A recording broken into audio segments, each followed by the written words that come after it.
तुझे सिमी ने भेजा था उसके पास? अम्मी मैं अपनी मर्जी से गई थी। हाँ तो तुमसे पूछ रहे हैं कि तुम क्यों गई थी उसके पास? मैं सिमी की और इस घर की इज्जत बचाने के लिए गई थी।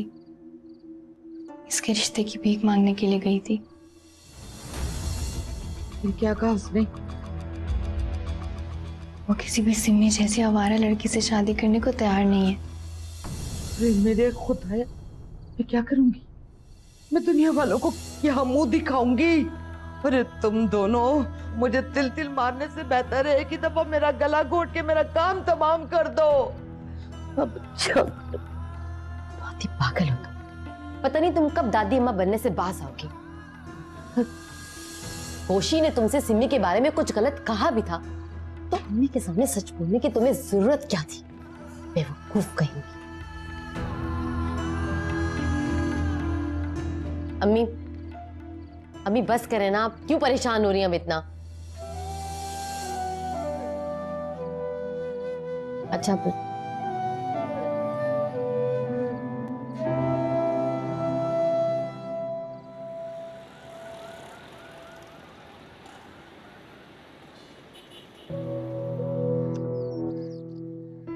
भाई ये है किस खुशी में?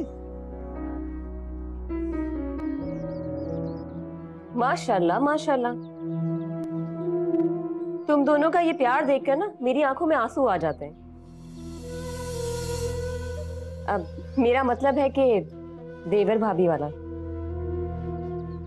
और काश तुम इस रिश्ते का एहतराम भी समझ सको। छोड़े ना, ये लीजिए, मुंह मीठा कीजिए, मेरी नौकरी लग गई है बहुत अच्छी जगह। अरे रुमैल तुम्हें मुबारक हो, लेकिन इतनी अच्छी खुशखबरी और एक गुलाब जामुन? नहीं, मैं आपको डिनर भी कराऊंगा। चलो तुम लोग बातें करो।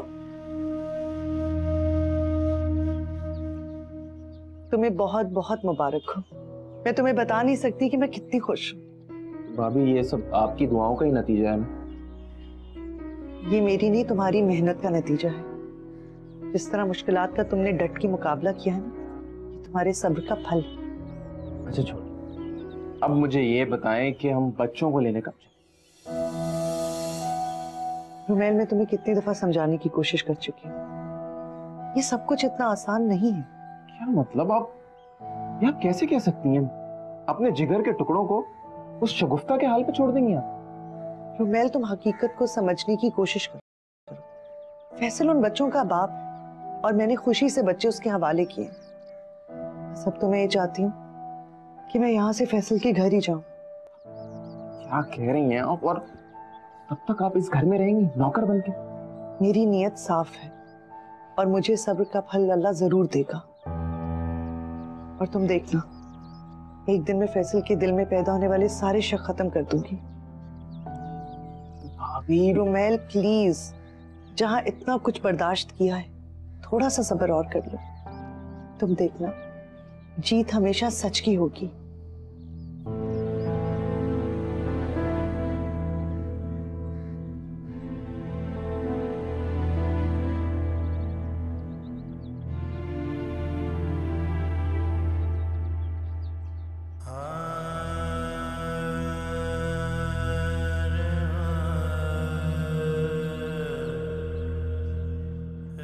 सिमी, तुमने अभी तक अपना हुलिया ठीक नहीं किया।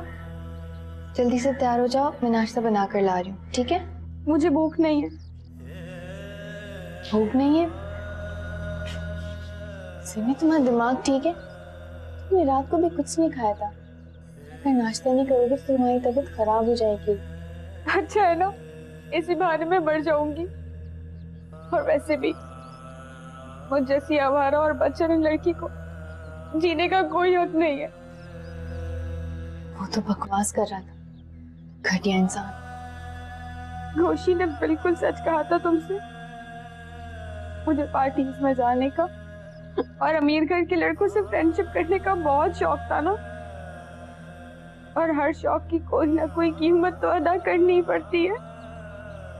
तो बस अब मैं अपने शौक की सजा की कीमत अदा कर रही हूँ।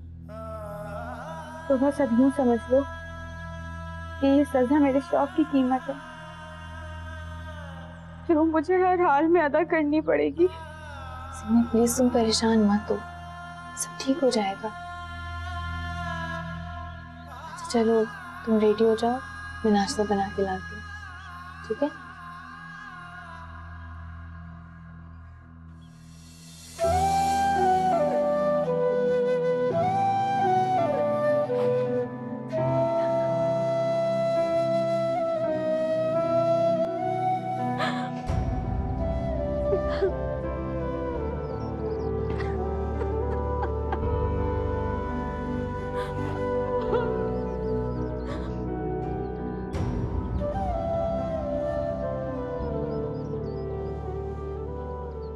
सिमी की ये हालत देखकर अब तो मुझे डर लगने लगा है और अब तो मेरे पास अल्फाज भी नहीं उसे तसल्ली देने के लिए।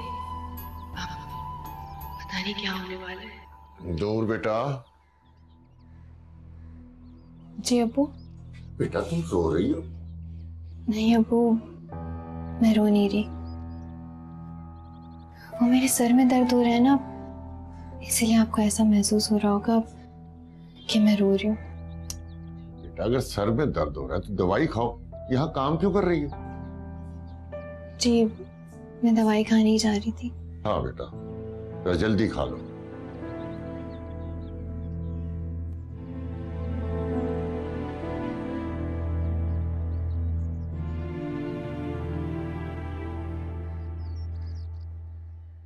कोई मुझे बताएगा कि इस घर में आखिर हो क्या रहा है? क्या हो रहा है? अच्छा ये भी तुम मुझसे पूछो? अजीब मायूसी और घुटन की फिजा फैली हुई है इस घर में। मुझे तो यूं लग रहा है कि सब मुझसे कुछ छुपाने की कोशिश कर रहे हैं। अब रह क्या गया तुमसे छुपाने के लिए? और रही मायूसी और घुटन की बात, तो उसकी जिम्मेदारी तुम्हारी बहू रिमशा जी के ऊपर आती है। अब तो उसका पीछा छोड़ दो। तुम्हारे कहने पर उसने अपने वालिदैन, अपनी नौकरी, अब तो उसने कमरे से निकलना भी छोड़ दिया है। हमारी जिंदगियों से भी निकल जाएं, बस ये एक और एहसान वो और कर दे हम पर। कोई अच्छी ख्वाहिश कभी ना करना।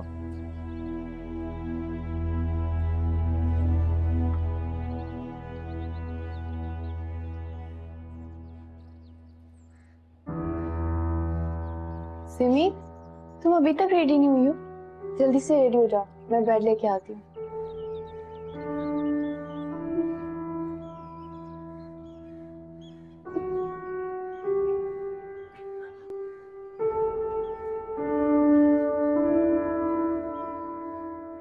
क्या सोच रही हो सिमी? मुझे ऐसी आजाद ख्याल और बागी जहन की लड़कियों के साथ ऐसा ही होना चाहिए था।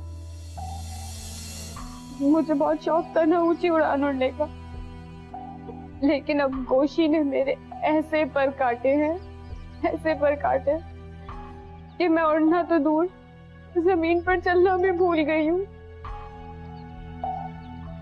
खुदा के लिए सिमी, तुम खुद पर कंट्रोल करने की कोशिश करो। ऐसा लग रहा है कि आपको को भी शक सा हो गया। वो मेरे पास आए थे स्पेशली बात करने के लिए,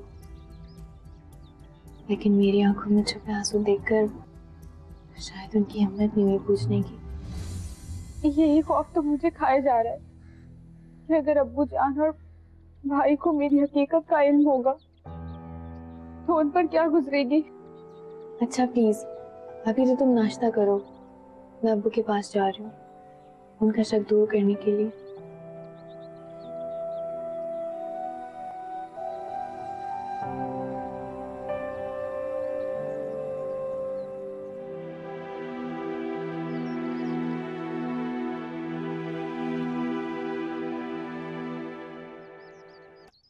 अरे बेटा, शफीक को शक होना शुरू हो गया हम पर, या मुझसे कुछ छुपा रहे हैं। नाम तो उसने किसी का नहीं लिया, लेकिन क्या करूं मैं, बड़ी मुश्किल से जान छुड़ाई है मैंने।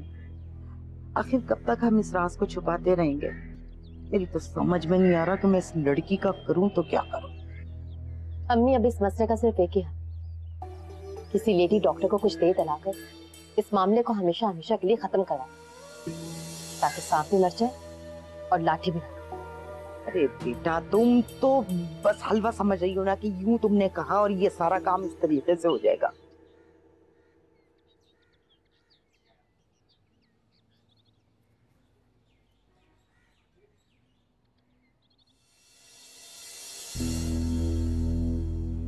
सिमी, जी। किन ख्यालों में गुम हो? अब सोचने समझने का वक्त खत्म हो गया है। चलो मेरे साथ। अम्मी मुझे कहीं पे भी नहीं जाना। देख भाई, मेरा दिमाग खराब मत कर, चुपचाप मेरे साथ चली चल, वरना कहीं ऐसा ना हो कि मैं अपने हाथों से तेरा गला घोट दूं। अम्मी आप लोग मेरी बात क्यों नहीं समझ रहे? मेरा कुछ भी करने को जी नहीं चाह रहा है। जी तो करता ना कि अपने हाथों से तेरी जान ले लूं, लेकिन मैं ऐसा कर नहीं सकती। चुपचाप मेरे साथ चली चल, और अब जो मैं कह रही हूं ना, बस तूने वही करना है, समझी? चल।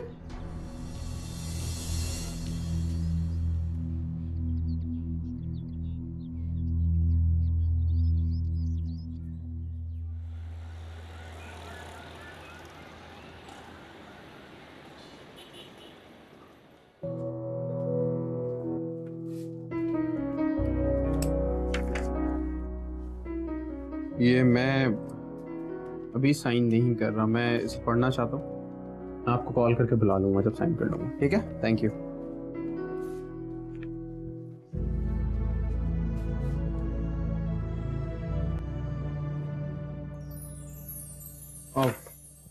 अस्सलाम वालेकुम सर, आइए ना, बैठिए प्लीज। वालेकुम सलाम। नहीं नहीं, इस सीट पे तुम बैठे हुए बहुत अच्छे लगते हो, और जिस मेहनत और लगन से तुम काम कर रहे हो, मुझे यकीन है कि तुम बहुत तरक्की करोगे। Thank you so much sir, हम सब मिलकर तरक्की करेंगे इंशाल्लाह। ठीक है, तुम अपना काम करो।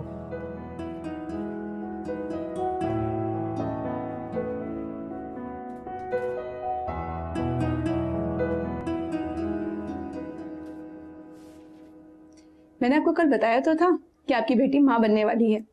जी बताया तो था। मैं ये कहना चाह रही थी कि आप कुछ कहना चाहती हैं? खुलकर बात करें। जी अभी माँ नहीं बने, बस मैं इतना कहना चाह रही थी। आप खुद माँ होकर अपनी बेटी को माँ बनने से कैसे रोक सकती हैं? डॉक्टर साहब, मैं आपकी मुंह मांगी फीस दूंगी। आप होश में तो हैं मोहतरमा? आप तो ये काम करती रही होंगी ना? आपकी इतनी जरूरत, आप मेरे क्लिनिक पे बैठकर मुझ पर इतना घटिया इल्जाम लगा रही हैं? डॉक्टर साहब, मैं आपकी मुंह मांगी फीस देने के लिए तैयार हूँ। मैंने कहा ना, आप यहाँ से फौरन चली जाएं, वरना मैं पुलिस और मीडिया को बुला लूंगी कि आप जैसे लोग हमारे मुकद्दस पेशे को किस तरह बदनाम करते हैं। लेकिन कुछ नहीं, मुझे आपकी कोई बात नहीं सुननी। मैंने कहा ना, आप यहाँ से जा सकती हैं।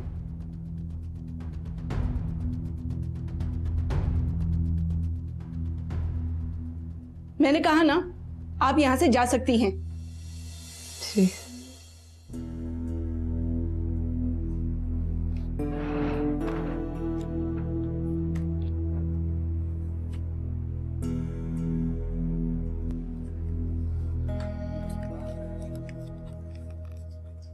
नेक्स्ट।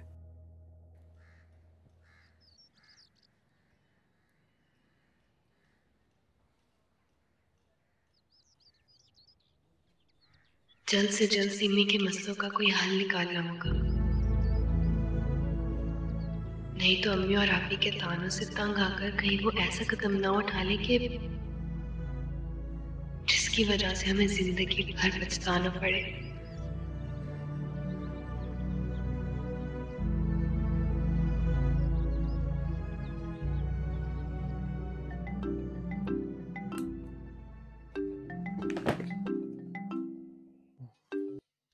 हेलो नूर, कब से तुमसे बात करना चाह रहा हूँ, तुमसे बात करनी थी। किधर हो तुम? रुमेल, क्या हुआ नूर, तुम रो क्यों रही हो? रुमेल मुझे तुमसे मिलना है, वरना मैं सोच सोच कर पागल हो जाऊंगी। अच्छा सुनो मेरी बात, रिलैक्स, रोना बंद करो। मैं ड्राइवर को भेज रहा हूँ, हम कहीं बाहर मिल लेते हैं, तुम उसके साथ घर से तो निकलो, ठीक है? अच्छा प्लीज ना, रोना बंद करो, हम मिल रहे हैं। Okay okay, bye.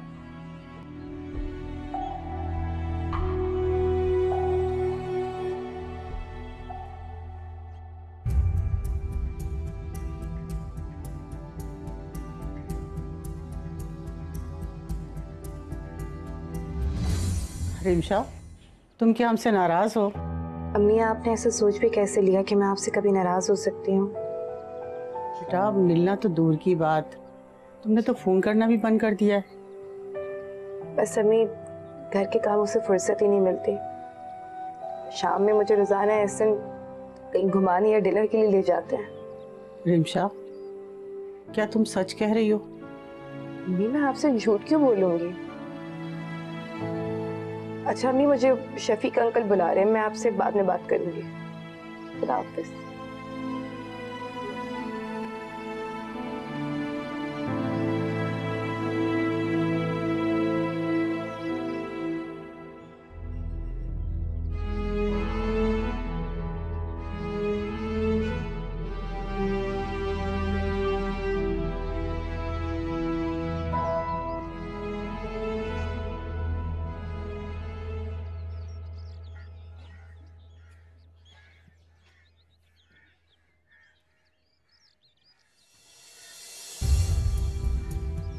काश तू पैदा होते ही मर जाती, कम से कम मुझे ये दिन तो ना देखने पड़ते। चल चल।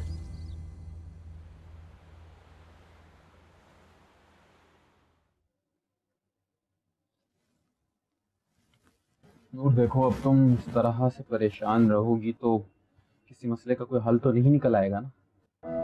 मैं यही सोच सोच के तो परेशान हो रही हूँ कि जब ये राज अब्बू और भाई पर खुलेगा तो हमारे घर का क्या मंजर होगा। मुझे तो ये बात समझ नहीं आ रही कि सीमी जैसी चालाक और समझदार लड़की कैसे ये बेवकूफी कर सकती है। सिमी तो बेवकूफ है, लेकिन गोशी बहुत खतरनाक इंसान है रुमैल। एक बार गोशी मुझे मिल जाए ना, फिर मैं उसे बताऊंगा कि किसी शरीफ लड़की की इज्जत से खेलना कितना खतरनाक होता है।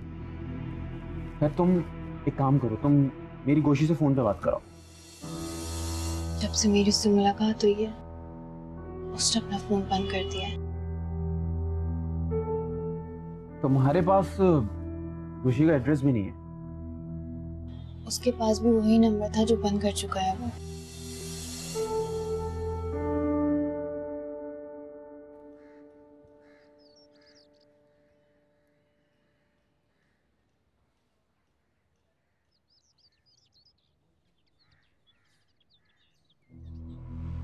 अरे क्यों जज्बाती हो रही हो तुम इतनी?